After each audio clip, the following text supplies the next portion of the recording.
आपका दिन। जैसे कि आप जानते हैं आपका शो है लव इंडिकेटर और टाइम हो चुका है आपके शो का स्टार्ट। लेकिन आप भी ठीक ठाक होंगे, अच्छे से होंगे, इसके साथ ही हमारे शो का भी वेट कर रहे होंगे और कैसा गुजरा आपका दिन और कैसा नहीं गुजरा ये भी बता सकते हैं। और टॉपिक भी आज का बड़ा ही अच्छा है जनाब, टॉपिक भी मैं बता देती हूँ। टॉपिक ये है कि आप अपनी गलतियों से सबक क्यों नहीं सीखते। हम लोग से जो गलतियां हो जाती हैं, हम लोग अपनी उन गलतियों के बाद सबक क्यों नहीं सीखते, ये बताना है आप लोगों ने। और जल्दी कॉल कीजिए और हमें इस बारे में बताइए कि क्या कहना चाहते हैं आप इस बारे में। और जैसे कि जानते हैं आपके आज हमारे साथ बैठे हैं सर्किट जी भी बैठे हैं और बिल्लो जी भी है, लेकिन मैं सबसे पहले आपको मिलाऊंगी सर्किट जी से। जी कैसे हैं आप जनाब? मैं बिल्कुल ठीक ठाक हूँ, थैंक यू वेरी मच। और सबसे पहले तो बहुत अफसोसनाक वाकया जो पेश आया है मेरी तरफ से, मेरी सारी हमदर्दियाँ पूरी वाइब टीवी की तरफ से, वाइब टीवी की मैनेजमेंट की तरफ से हमदर्दियाँ उन खानदानों के साथ जिनका नुकसान हुआ है, बहुत बड़ा नुकसान जो कि कभी पूरा ना हो सके। और टॉपिक भी इसी वजह से मैंने रखा है बिल्कुल कि ये जो गलतियां होती रही, हुकूमत हमारी गलतियों पे गलतियां करती रही, बिल्कुल ठीक है, पर आज तक हमने सबक नहीं सीखा। ये आग का कोई पहला वाकया नहीं है, सही कह। इससे पहले भी दो भी वाकये हुए हैं अगर आपको पता हो। एक कराची में तो बहुत ही ज्यादा बड़ा सानिया और लाहौर में भी एक ऐसे ही वाकया हुआ, लेकिन वो छोटा था, ये हुआ बस। देखें छोटा हो बड़ा हो वाकया होता है, बस पर कितना सबक नहीं सीखा ना। अब आप ये बताएं इतनी बड़ी फैक्ट्री और उसमें सिर्फ 8 एग्जिट, जबकि जो लॉज हैं, जो गवर्नमेंट बिल्डिंग कंट्रोल अथॉरिटी के जो लॉज हैं उनके मुताबिक फायर एग्जिट्स अलग होते हैं। हर बिल्डिंग में आप जाएं अलग होते हैं। इस बात जहां हम बैठे हैं हमारे स्टूडियो में, यहाँ भी एक फायर एग्जिट है। सही कह रहे हैं, फायर इमरजेंसी एग्जिट भी होते हैं, काफी सारे एग्जिट होते हैं और फैक्ट्री में एक एग्जिट की बात हजम नहीं हो रही कुछ। इन एग्जिट्स के जो दरवाजे होते हैं, जो दाखिली और खारजी रास्ते होते हैं, एक इमरजेंसी दरवाजा होता है, उसको इमरजेंसी एग्जिट या फायर एग्जिट का नाम दिया जाता है, ठीक है, हर जगह मौजूद होता है। सही कह रहे हैं। वहां क्यों नहीं दरवाजा था? पैसे ये क्या प्रॉब्लम थी? ये अब हमारी गवर्नमेंट का काम है कि पता लगाया आखिर असल इशू क्या। मेरा तो दिल नहीं कर रहा था शो करने का, मैं बता नहीं सकता आपको, इतना बड़ा वाकया और सारे बेचारे मजदूर गरीब लोग। और आपको पता है एक फैमिली के 5 बंदे भी थे, एक गली से 17 जनाजे। ये को सोचने वाली बात है। और रहमान मलिक साहब को देखें, जिम्मेदारी तालिबान पर डाल दी। अब तालिबान का यहाँ क्या काम भाई, मुझे ये बताएं, तालिबान आके करके की थी ये सारा काम शरपसंदों पे। शरपसंद कौन थे पता करवाएं। शरपसंद नहीं थे वहां पर, शॉर्ट सर्किट इलेक्ट्रिक की वजह से, यानी कि जब बिजली गई और बिजली जाने के बाद जनरेटर स्टार्ट हुआ, उस जनरेटर स्टार्ट होने से जो है ना काम सारा खराब हुआ, लोड ज्यादा पड़ा। अच्छा, और ये भी कहना है कि जो उनका रास्ता था जो एक खुला हुआ था, वहां पे काफी सारे उनके केमिकल्स के जो बॉक्सेस हैं वो भी रखे थे, वहीं पे ऑयल भी रखा था, जनरेटर भी वहीं पे था, कि ये निकलना भी उस एक रास्ते से काफी मुश्किल था। मेरी बात सुने, सेफ्टी, ये सेफ्टी होते हैं सारे, सिविल डिफेंस आपको सब कुछ बताती है, सेफ्टी जो है वो मेजर्स होते हैं जो आप लेते हैं हमेशा। जहां भी अगर आप काम कर रहे हैं इस तरह की जगह पर जहां पर जो है वो 500 से ऊपर अफराद काम कर रहे हैं और इस तरह का ये खतर केमिकल कोई भी हो वो डेंजरस है, ठीक है, जो भी केमिकल हो बहुत डेंजरस केमिकल होता है, पर काम नहीं किया गया, काम नहीं हुआ। और आज यही सवाल हम उठा रहे हैं। लव इंडिकेटर भी एहतजाज में शामिल है, उन सब फैमिलीज के साथ शामिल है दुख दर्द में कि ये क्या हुआ। पर इस पर टाइम हुआ चाहता है एक सॉन्ग बहुत ही दर्दनाक सॉन्ग, जाहिर सी बात है सब सुखबार हैं हमारी तरफ, दर्दनाक सॉन्ग उनके नाम जो इस दुनिया से जो रुखसत हो गए हैं उनके नाम ये सॉन्ग, और हम वापस आ रहे हैं हमारे साथ रहिए। आपके सामने कि हम अपनी गलती से सबक क्यों नहीं सीखते। इससे पहले भी काफी सारे वाकयात ऐसे हो चुके हैं पर फिर भी हमने कुछ नहीं सीखा। बिल्कुल, मैं भी आ चुकी हूँ, मेरी तरफ से भी सलाम है। और मैं जो है वो रास्ता ढूंढ रही थी, हर जगह का पूरी बिल्डिंग का मुआयदा कर रही थी कि भाई कहाँ है भागने के रास्ते। बिल्कुल, बिल्लो जी को हमने आज सफर पे रवाना किया, हमने कहा आप रास्ते ढूंढे ताकि अगर आपको यहाँ कुछ हो तो हम कहाँ भागे। जी मैं आपको टेंशन हो गई थी, उन्होंने कहा मैं जब तक देख ना लूं कि वाकई में एग्जिट्स हैं या नहीं है, कि अल्लाह ना करे कुछ नहीं। और बिल्लो जी ने रास्ता भी कैसा ढूंढा, कैसा, टांकी के ऊपर चढ़ के ऊपर बिल्डिंग के नीचे, कह रही है ऊपर 3रे फ्लोर से छलांग लगा लें। रास्ता भी ऐसा ढूंढा, ना मरने वाले भी मर जाएंगे बिल्लो जी। नहीं था कोई, अब देखे थोड़ा सा वो होगा, थोड़ी सी टांग टूटेगी, थोड़ा सा हाथ टूटेगा, लेकिन बच तो जाएगा ना। सर में चोट लग गई, सीधा कूदे ना। एक और रास्ता ही बताया उन्होंने, कौन सा? छत पे जाएं, हेलीकॉप्टर बुलाएं। ये सबसे अच्छा है, जब तक वो आएगा तब तक छत तक पहुंच चुका होगा कुछ। नहीं, वैसे सबसे अच्छा है आप जो है वो ये जो हमारी हेलीकॉप्टर की सैर भी हो जाएगी। नहीं, हुकूमत है, ये इतने सारे हेलीकॉप्टर्स हैं इनके पास। देखें डिपार्टमेंट ऐसे बने, सिविल डिफेंस का department, ministry of labour, ministry of commerce, ठीक है, इतने सारे डिपार्टमेंट, और इन सब का काम ये कि चेक एंड बैलेंस इन इंडस्ट्रीज के ऊपर, चेक एंड बैलेंस प्रॉपर, वहां पर फायर एक्सटिंग्विशर्स जो होते हैं वो प्रॉपर इंस्टॉल है नहीं है, वहां पर रास्ता है, सब जाते हैं, चाय पीते हैं, चाय पानी लेते हैं और आ जाते हैं। मगर अभी आपको पता है कि अभी भी जो मीडिया के लोग वहां पर जा रहे हैं तो कह रहे हैं कि अभी भी पानी वहां पर जो जमा हुआ है वो गर्म है, जहां से वो लाश निकाल रहे हैं। और सोचें कि ना हमारी थोड़ी सी उंगली अगर कुछ पकाते हुए जल जाती है तो कितनी तकलीफ होती है, और पूरा इंसान एक जलना और उसकी तकलीफ, और वो तकलीफ सहरा है इसलिए कि जब इंसान जल जाता है पूरी तरह तो उसकी सांसें जो है वो 2-3 घंटे तक रहती हैं, और वो सांसों में भी उसको तकलीफ को महसूस करना बहुत बड़ी बात है। हम और आप तो सोच भी नहीं सकते हैं। आप डॉक्टर हैं? नहीं डॉक्टर नहीं हूँ, मगर फिर भी एक होता है ना, एक इंसान की तकलीफ इंसानियत भी है। और कहते हैं ना जला हुआ बहुत बुरा होता है, बहुत बुरा। एक कहावत है कि पानी की और आग की और मिट्टी की मौत किसी को ना है। सही कह रही, बड़ी ही गंदी और खतरनाक खैर उसको ऊपर वाले को जो मंजूर, ठीक है, वही बात हो गई।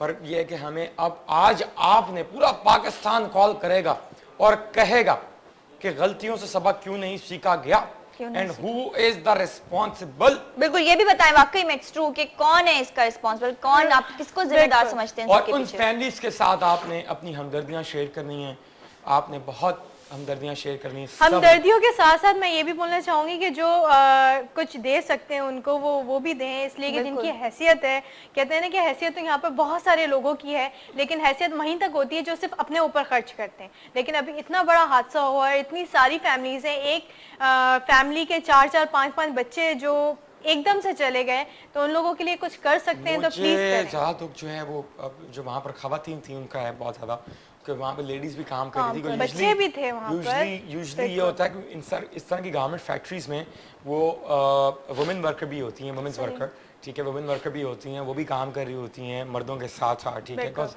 ये गारमेंट्स का काम कुछ ऐसा है, ठीक है, और इससे काफ़ी सारी फैक्ट्रीज हैं, एक नहीं है, बहुत सारी फैक्ट्रीज हैं, और वो एक हर कोई जो है वो अपने घर के लिए कमाने की खातिर, ठीक है।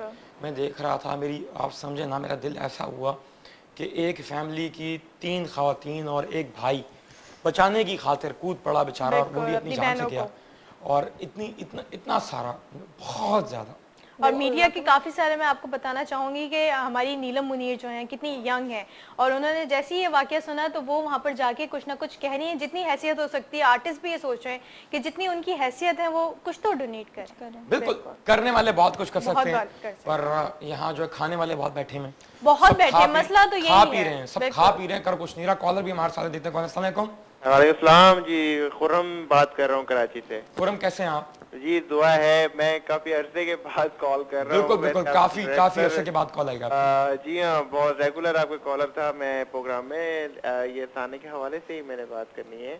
बिल्कुल बिल्कुल, बहुत अफसोस हुआ मुझे, ये सब एकदम हुआ। ये सारी जिम्मेदारी इंतजामिया की है, और ये लोग वोट लेने तो पहुंच जाते हैं, लेकिन ये जिम्मेदारी खुदा के वास्ते, ये जहाँ जहाँ भी अगर आवाज जा रही है मेरी, वो खुदा का खौफ कुछ खाए वो लोग। तो इस वक्त मसनद इक़्तिदार में बैठे हुए हैं कि उन्होंने भी एक दिन कब्र में जाना है, ये यहीं रह जाना है, और ये सारी सदारत, सारे वजीर आजम की सीटें, ये सब यहीं रह जाएगा, की सीटें, ये सब यहीं रह जाएगा। सिर्फ आपके अमाल साथ जाएंगे। फिरौन भी एक बहुत बड़ा दौलतमंद आदमी था, लेकिन आपने तो फिरौन को भी जो है वो पीछे छोड़ दिया, बिल्कुल, और उसको पीछे छोड़ दिया। कुरान में बड़ा जिक्र आया मूसा के साथ जो भी किया उसने। लेकिन ये कि ये जो आज के फिरौन है, इनको सबक सीखना चाहिए कि कहीं ऐसा ना हो कि दरिया नील में जो है वो दोबारा डुबकी खानी पड़े।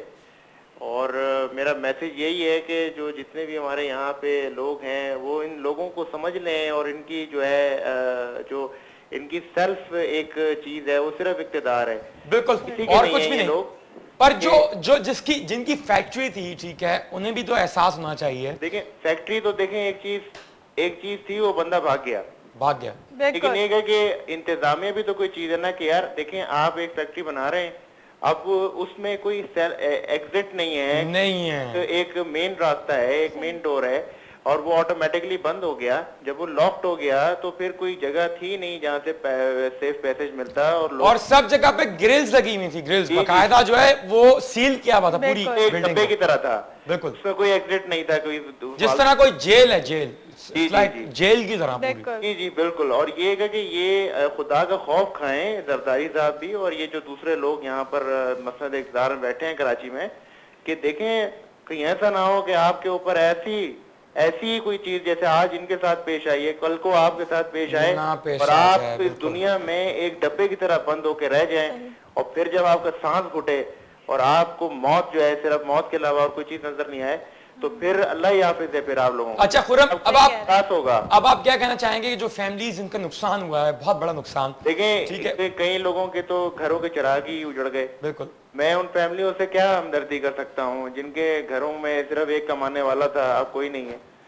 तो मैं तो सिर्फ ये कह सकता हूँ कि लानत है उस इक़्तिदार के ऊपर जो बैठे हैं सीटों पर और वो उनके साथ हमदर्दी नहीं कर सकते। वजीर आजम का उस वक्त बयान आया जब इस साने को 6 या 7 घंटे गुजर चुके थे, और कुछ कहा जा रहा है कि जो फाइबर गेट है वो भी बहुत लेट पहुंची है।